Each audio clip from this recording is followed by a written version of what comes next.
Hi guys, Dr. Scott here, back again with another story time. It seems you guys love these stories about my rescue animals, the animals that I've loved in the past. And I really want to hear about yours as well. So please do pop them all into the comments below. I read them all and I'd love to hear about all of your stories. But for now, this story time is all about a lovely dog called Dave. Now, Dave came in to the practice that we ran in Portugal as a one-day-old puppy. Unfortunately, him and his sister had been thrown into a bin in a plastic bag on a really hot day just after they'd been born. Umbilical cord still attached, eyes closed, very, very new, very young. Unfortunately, Dave's sister died. And my wife and I were working the practice together, and I just managed her expectations by saying, look, this dog hasn't had colostrum, that important immune boosting milk that they get in those first few hours of life from mum. This dog didn't get that. And exposed to heat stroke, you know, the chances of him surviving was slim. But we persevered. She wanted to make a go of it, and I said, look, we will do our absolute best, but just please try not to fall in love with him too quickly. Well, that happened almost immediately because he literally was with us 24/7. We were getting up in the middle of the night, feeding him every 2 hours. That went on for 2 weeks, and then he started to eat a little bit more, but we still had to feed him at nighttime. And he turned from this sort of tiny little mouse-like creature that we would just keep in a pocket to coming out to restaurants and we'd hide him in a fold-up cap. He would just sit in the cap. He was a constant companion, and it was extraordinary to watch him grow, because initially he was sort of really, you know, stubby and squishy, like babies are really. They're all sort of squishy and look a bit the same. You don't quite know what they're going to turn out to be. And because we didn't know what his mum looked like, what his dad looked like, we had no idea. So he got through the milestone of 2 weeks, which was really important to see that he was going to survive and also thrive, and he was, which was amazing. And then we started to see his little features coming out, and all of a sudden, these big floppy ears just grew out of his head, his nose elongated, and he became one of the hunting dogs that are very common in the Algarve of Portugal. Very gorgeous, but not very bright. I think he probably had about 3 brain cells. He just was a really simple dog, quite fearful, quite nervous, quite shy, and needed guidance. And that's where my other dog, Betty, incredibly bright, was leading the way. And then with my rescue cat, Ricketts, he had all of the support that he needed, because I think he was a bit of a special needs chap. But what he didn't have in intellect, he very much made up for in looks. He was gorgeous, super handsome, this black and white like a Frisian cow with these beautiful velvety ears, which we all adored.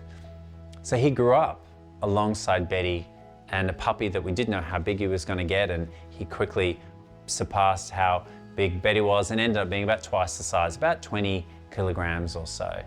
And he always remained quite shy, quite nervous, but he hadn't had much exposure to other puppies because he couldn't, because we had to protect him from disease. So he didn't have a natural upbringing, but he did have the other dog and cat with him. When we decided to come back to the UK, of course, he got bundled up with the dog and the cat. He had to be rabies vaccinated, and over we came back to the UK. He settled in really well over here, but unfortunately, when we started to have the children, we did notice that it became a little bit too much. He started to show signs of nervousness and a little bit of aggression towards the kids as well. And although we could manage it for the first 2, by the time we had to number 3, he started to show some worrying behavior. And even though he was lovely with us, a household full of small children was not Dave's happy place. Thankfully, my amazing sister-in-law, Dawnie, who spent a lot of time with us and my family, had taken a bit of a shine to Dave.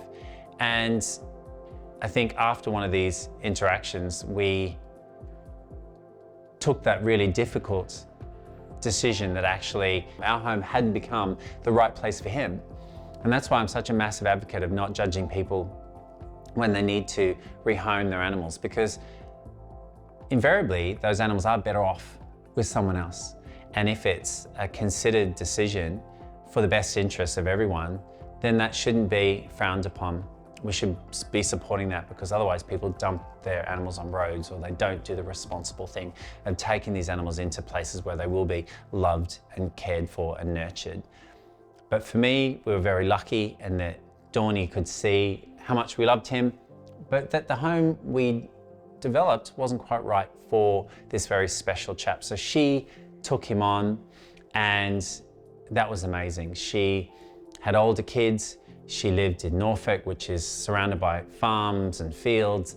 He didn't have to be exposed to many people, and it was a quiet country existence. So Dave spent a number of years with Dawnie and her family, and it was a joy because we could still see him. He was still part of the greater family, and we watched him grow and grow old. Unfortunately, there was a moment where he started to struggle to walk, and it happened quite suddenly. And unfortunately, when I got him into the veterinary practice and we x-rayed him, he had a tumor in the tail end of his spine, and it was really painful. And we had to make the urgent decision that unfortunately we had to say goodbye. So myself and Dawnie together performed that procedure, and both shed a huge tear. He was a simple chap. I'd like to say he was complex, but he wasn't. He was a simple soul, but a beautiful dog. And I'm glad that we were able to provide him with the life that we gave him, especially when he would have died at the age of just 1 day old if he hadn't been brought in by that Good Samaritan. So yeah, wherever Dave is, I'm sure he's very happy in his very simple world. And hopefully he found Betty and they're running around together over that rainbow bridge. I called him Dave, by the way, because I always thought I wanted to go to the pub with Dave. It just happened to be a dog. So I always thought it would be a really funny name. And actually here in the UK, they love a human name for an animal, particularly like an older person's name. So that's why I had Betty and Dave, and it always worked really well for him. But I think owning being the pet parent of Dave from day one, I learnt so much about owning and caring for rescue animals, the highs and the lows. And from that experience, it's given me a depth of empathy and sympathy for others that are going through this journey as well. And as long as you're doing the best thing by your animal, then that's the right thing. And as long as you're doing the best thing for animals, then you and I are going to get on just fine. I hope you like the story of Dave, and please do subscribe and like to this channel, Rescue Vet, where I get to help as many rescue animals as I can in my local area, nationally and internationally. Every experience that I've had in my life as an animal lover, but also as a vet, has brought me to this place, which is to advocate for rescue animals and to shine some light on the wonderful rescuers out there in this big wide world of ours. I'm really hoping that you guys are enjoying the journey. I'm very passionate about animal welfare, about rescue, and about ensuring that we care for all of the sentient beings on this planet. And I love the fact that you guys are along on the journey with me. Let's keep on doing it. Let's keep on supporting rescue here on Rescue Vet. Bye for now.